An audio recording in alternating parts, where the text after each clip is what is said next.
Good morning, everyone. So we're going to keep moving with our rocket here. We have our shock cord and shock cord mount that we glued up.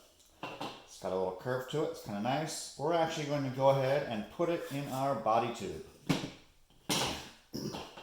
The important thing to remember is that this piece has to be far enough inside so that our nose cone can go in and out.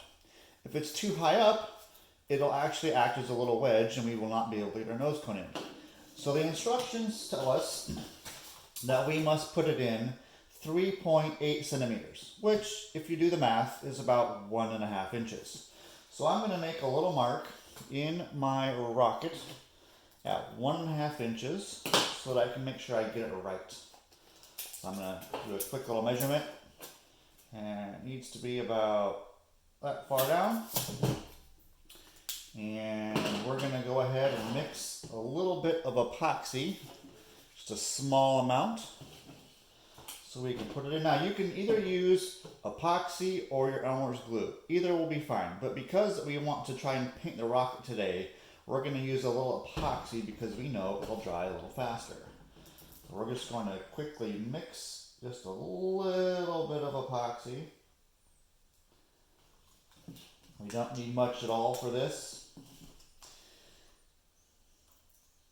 We'll mix our epoxy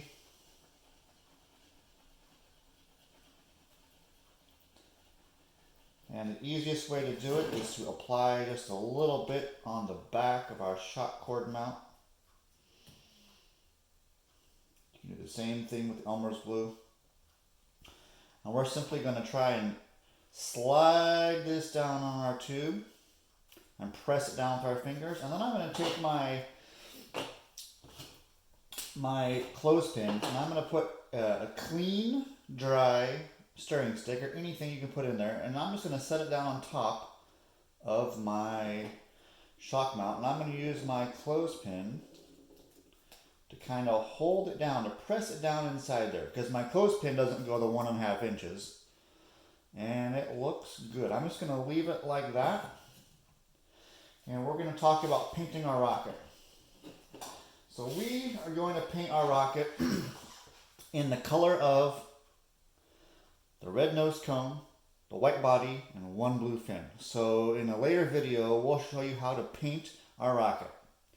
One more thing that we have to do is to cut out the little piece where our shock cord mounts. Now we don't want to cut this out and mount our shock cord because we have to paint it, and it's easier to paint if we do it separately. So I'm going to take my little knife, be really careful, have an adult help you, and we have to carefully cut away this little piece of plastic so that we can tie on our shock cord later on. This never works very well. It always makes me nervous having to have this really sharp knife. And we don't want to cut off our little hook here because we want to be able to use it to tie our shock cord to.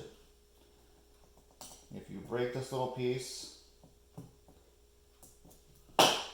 now you have the little area where we can tie our shock cord to it. All right, there you go. We'll see you in a little bit.